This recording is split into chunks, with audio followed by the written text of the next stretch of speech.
And I want to bring it back to why Shayla's here. We were we were talking about this meeting in Q4 and about like growth and becoming high level or high value. And we've been talking about this. It's about like being obsessed. And I'm really excited about what you have to say about that. The reason why I connected with Shayla in the first place was because I was getting some questions from some of the team that I didn't feel comfortable answering. One of those things is how to be a successful woman. Well, I have no idea. There's a lot of ladies on the team. It's true. I know how to be a good salesperson. I know systems, and just in general, I know how to be a good person. But as far as like the most successful person that I knew in my world, I approached Shayla and I said, let's work together. Let's do things together. Loans, real estate. Let's build a friendship and a business together. And I think that you're one of the most successful women that I know. And I hope that you bring that knowledge to all these wonderful women here. That's why I partnered. Oh, thank you.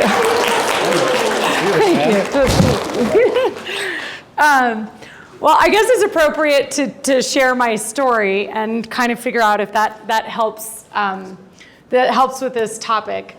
It's always uncomfortable, right, to do that, but I'm just going to go there with you guys. And thank you for all the business you do with us and all the attempts that you've done with all my team and everything else. Like, I'm so grateful. So I got started in this business at 23 years old.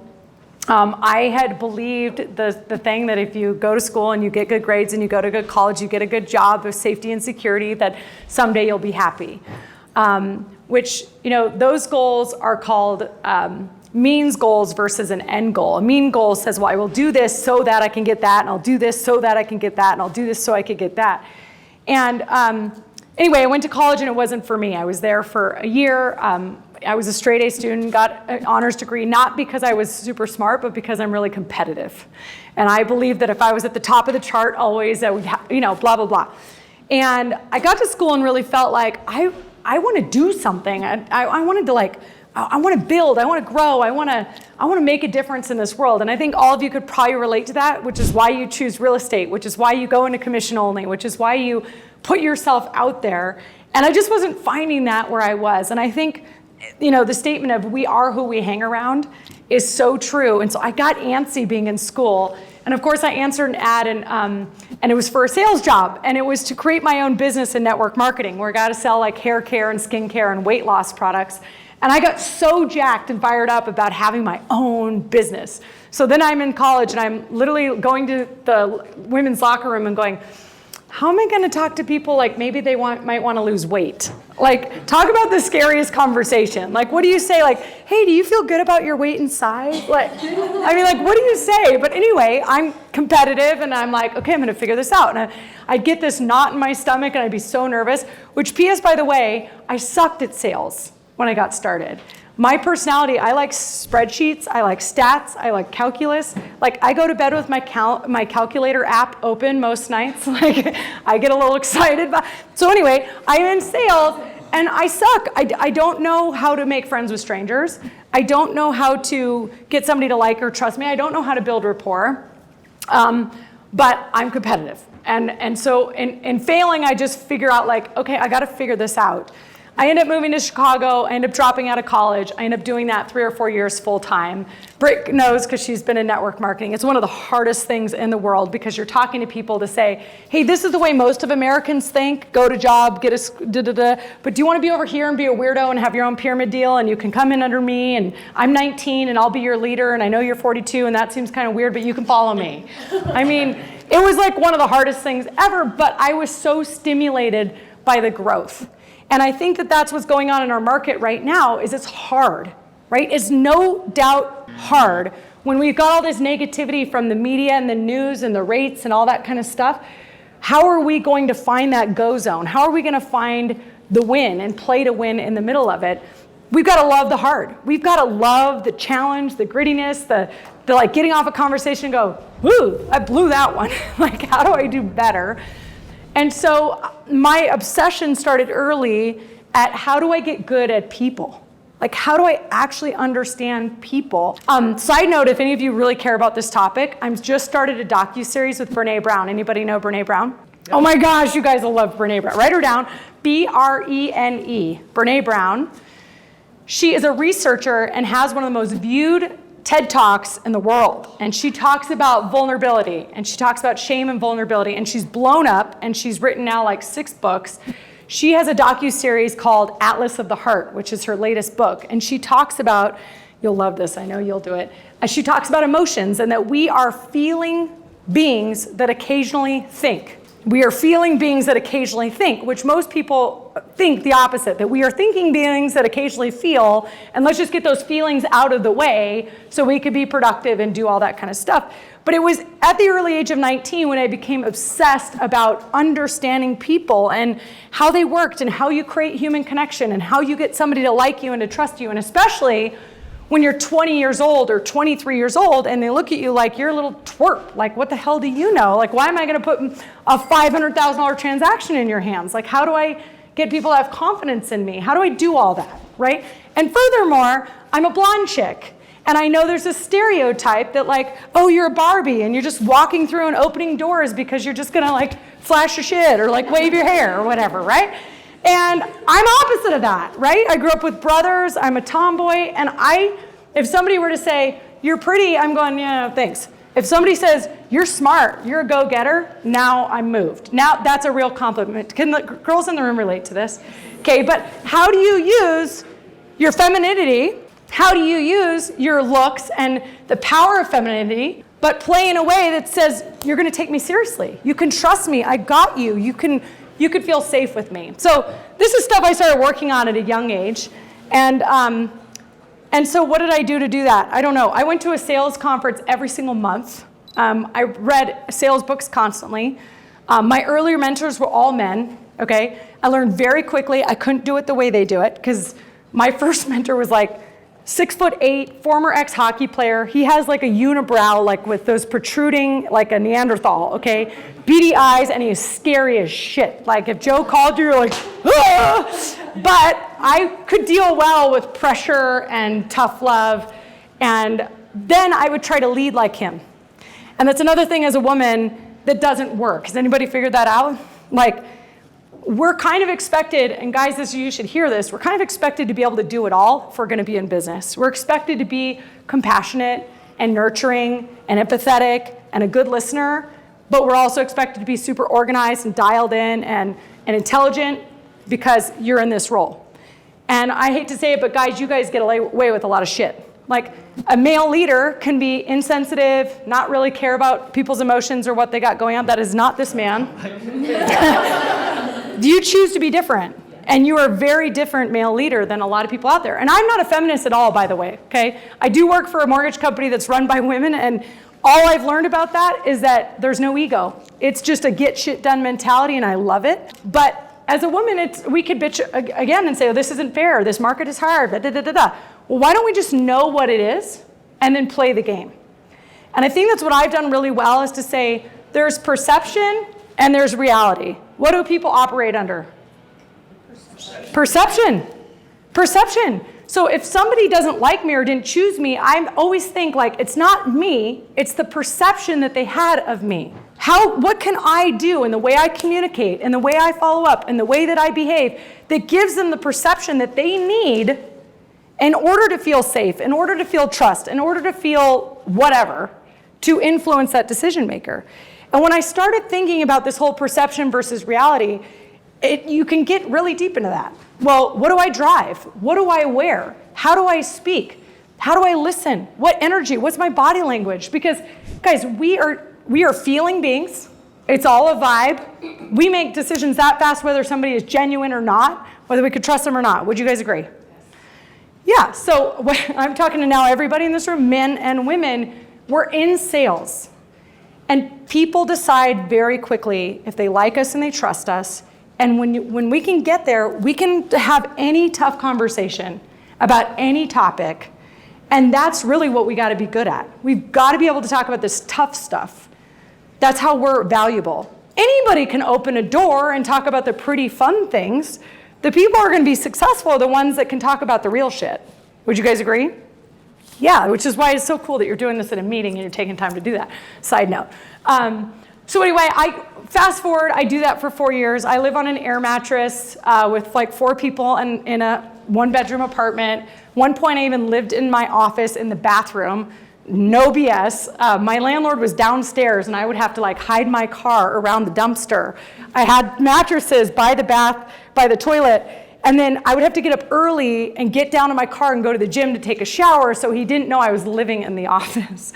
And one day, one of the guys who worked with me, Mike, got a DUI right around the corner and flipped his truck on a tree. And so I said, Mike, you're either out of the business or you're gonna move into the office with me. And he's like, I'll move in the office with you. So anyway, I've done some crazy things. And then the landlord found Mike on an Air Mattress one morning during our space. So that put an end to that.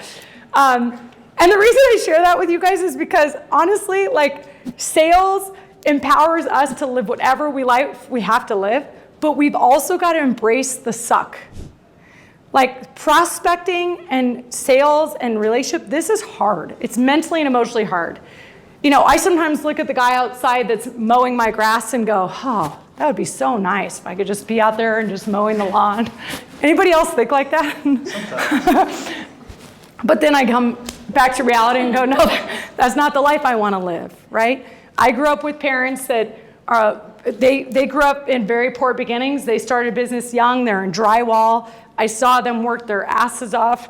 So this opportunity was my chance, right? This is how I could do it. So I had to become obsessed or be average. And be average is something that like freaks me out. Like just bury me before I'm gonna be average, right? Like, because if I wanna do something, if I'm gonna do a relationship or whatever, let's go for it. Let's bring all of our talents, all of our skills, all of our blessings to the table and kick some ass, right? So the first thing I got obsessed about was people and understanding people. Sorry, I'm making a few of you cry. Then the second thing was the craft. So I got involved in this industry at 23. I never had a mentor or manager. I was not on a team. Like, oh my gosh, I could have taken 6 years of learning by myself in this and probably knocked it down to 2. And that is the opportunity you guys have on here with the volume that you get, with the opportunity, with the collaboration, with these meetings. But you've got to realize it and you've got to suck the marrow out of this opportunity because it's there. Some people will be in the same spot 6 years from now because they're not leaning in. They're not hearing everything. They're not going, that worked for you? I'm trying it tomorrow. There's people who talk and there's people that walk. There's people that get information, that watch a lot of YouTube videos, but they don't take action. So for 6 years, I was out there like running around trying to figure out how to do this by myself. I did really well in loans from day one because I had spent 4 years prior to that on an Air Mattress, grinding it out, making cold calls out of the white pages, selling a pyramid deal. And I get in this industry and go, people really need me. This is like, I'm not selling something they don't need. I'm helping people accomplish their dream. You know, so I put some of those parts and pieces together of listening and building rapport and asking good questions and following up and being aggressive, in addition to getting good at mastering the craft, right? So you want me to talk about life balance. I didn't have shit for life balance for a long time, okay? And I want you to hear that because if you want to be masterful, if you want to be a champion, if you want to be above average, someone's got to be real with us all and say, there isn't balance. It takes an obsession. It takes working weekends and answering late night calls and getting home at 11 o'clock at night and not sleeping all night because you're kind of obsessed about your business. Like, it takes that. But there are seasons and there are ways you start bringing it in. And I'm telling you, and so fast forward, I eventually, after 6 years, get coached, open up the branch for Guild Mortgage, start putting all the pieces together. I have the people skills, I had the technical skills, I now know how to do loans. And then I get a coach, and the coach starts saying, well, here's how you organize yourself. And here's now your business plan. And just take the action and follow the plan. And after 6 years of doing it my way and being crazy and all over the place, I was hungry for that. I was that student that was so leaned in and took 40,000 pages of notes. I was that Lee that was like, I will be the best student there is because I'm realizing by myself, I only have so many ideas. I didn't even go to college. My parents are blue collar workers. Like, what the hell do I know? Just teach me, help me. And I found those butterflies in my stomach. I still feel them. I was driving over here going, what am I going to talk about? Am I worthy enough? Like, do these guys even care? Like, is this relevant? Does this help you? I don't know. We still feel that every day, and yet we've got to choose courage to do it anyway, right? So fast forward, I get coaching, and I start putting the pieces together. And I'm obsessed because I want to be the best at this, okay? I've never done it for the money. I like money, let's be clear, okay? Being 24 years old, 26, whatever, making 300 grand a year when I have no college degree and I have no student debt, hell yeah, that's kind of fun, right? But I never did. I always said, if you look for the money never comes. If you look for being great and being the most valuable and learning always, the money will always follow. The money follows the effort. I just, at one point, you need to put all the pieces together. So when I started putting the pieces together, then all of a sudden, I went from 20 million production to 40 to 80 to 130 to 200 million, and I started teaching other people to do the same thing. Because I was like, I learned every skill I have, you guys, in sales, I've had to learn. I was born with none of the natural skills. Zippo. Now, my husband, on the other hand, is the most natural in the world. We made an agreement, this is now like 10 years ago. I'll never forget standing in our master bath, and I looked at him and I said, all right, babe, I will be 100% responsible for our finances for the next 5 years. I can't promise you I'm not going to want to do it after that, but for 5 years, I will take it on 100%. And he's like, okay. I said, but you cannot screw with me. You cannot tell me what I can and cannot do, because I'm going to have to do whatever it takes to make this happen. And we made an agreement as a partnership, and he said, let's go. Now, he was building Big Truck. I don't know if you guys all know the Big Truck brand. We should get some Stevens team Big Truck hats. Yeah, that'd be cool. So he was doing that and whatever. Listen, I made a lot of sacrifices when my kids are little that, of course, I've had to go to a lot of therapy over, right? That I've said, I have guilt, I have shame. And then I talked to all my mom friends that are moms full-time, and turns out they all have the same guilt and shame about what they do. They're around their kids more, so they screamed at them more. I'm like, well, I didn't scream a lot, but I wasn't around a lot. Now, like, what's better? I don't know. So at the end of the day, my message to you is decide who you want to be and what kind of life you want to live, and then dig in. When you start feeling yourself, I feel myself go into victim mode all the time. Like just yesterday, my husband was, you guys know that. I was like, I telling him stuff, and everything he had some negative comment. And I was like, gee, are you okay? Like this morning ago, a relationship is about getting our needs met. What needs are not getting met for you? So we're having this conversation. I'm like, I probably need to scratch his back a little more. Like, what am I doing wrong? What do the kids need, But I'm like, don't do that shit to me. Don't tell me a roundabout way. Like, what do you need? So do we still do this stuff all the time? Hell yes. Do I go in seasons where I take 8 weeks of vacation throughout the year, where I've lived in Spain for 3 years? I've done all kinds of crazy things empowered by this industry that we would not be able to do.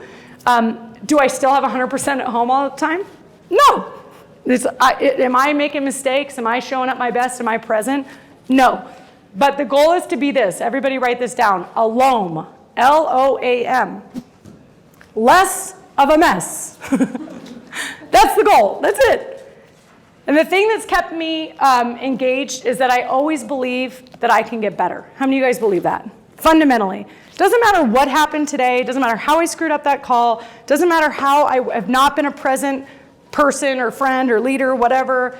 I could start bashing on myself, but that doesn't going to do anything. All I'm going to do is go, you know what?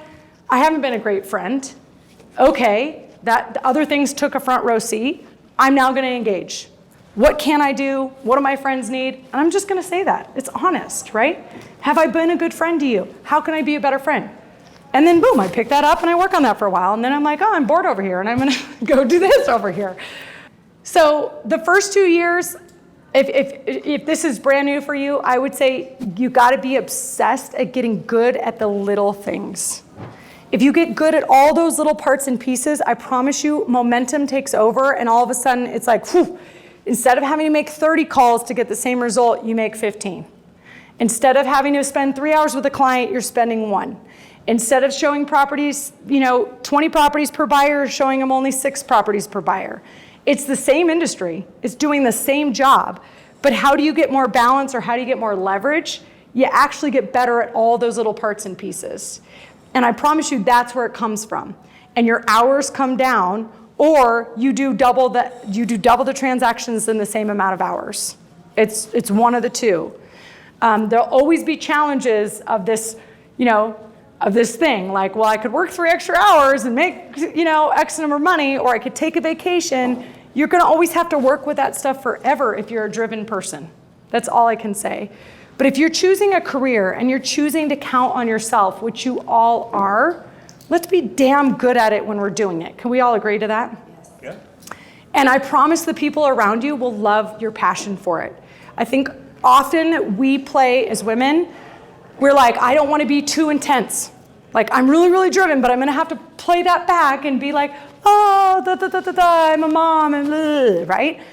Bring your intensity to the table in your own way.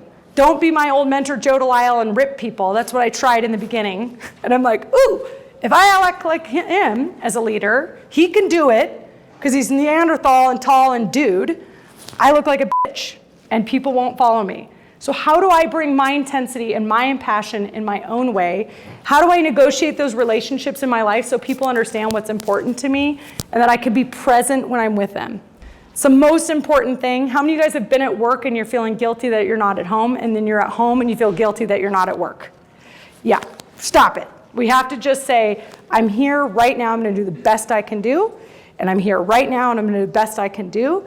And then you set your boundaries, right? Like, you literally go, what is my start time and what is my end time? And if you only have 3 hours a day to work, just be effective in those 3 hours. Like, get her done. The 3 big things is the last thing I'll say. The 3 things that gets in the way of prospecting. Number 1, procrastination. Write it down. Number 1 thing that gets in the way of prospecting is procrastination. Number 2, paralysis of analysis. And number 3, perfectionism. This is why something takes us 8 hours that we could have gotten done in 4 hours if we just didn't hesitate and do it. Yes? Okay, so how many of you it's procrastination is your number 1 thing that gets in your way? That's my thing, guys. Yeah, you'll wait because you'll stay up till midnight to get it done. I bet your most effective hour is midnight to 1 a.m. because you're like, I've got to get this done now. It's like 4 to 5, and yeah, after everyone's asleep.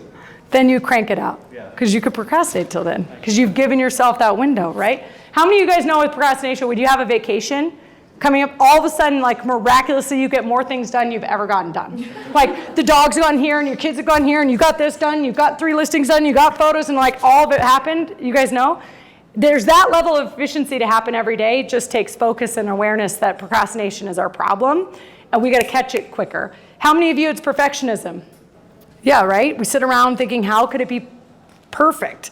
Well, as Zig Ziglar says, if it's worth being done, it's worth being done poorly. Just get it done. If it's 80% good enough, it's good enough. Like, just get it out. We got to get stuff out. How many of you guys shoot videos 32 times before you post them? And then actually don't post them. Don't watch them. Don't look at them. Just do it and don't look at it. Post it. Like, don't ever go watch your stuff. And how about the last one? How many have paralysis of analysis? Right? We overthink it. We look at the lead. We've already called them 3 times. I don't know. They're probably working. And we get into this whole analysis thing, which is actually kind of like procrastination. So I want you to take the one that is your biggest problem, and I want you to put an X through it. And I want you to think about that the rest of the week or the rest of the month. I will not procrastinate. If it could be done in 2 minutes, do it. If it needs to be time blocked, put it in a time block and get it done when you say you're going to get it done.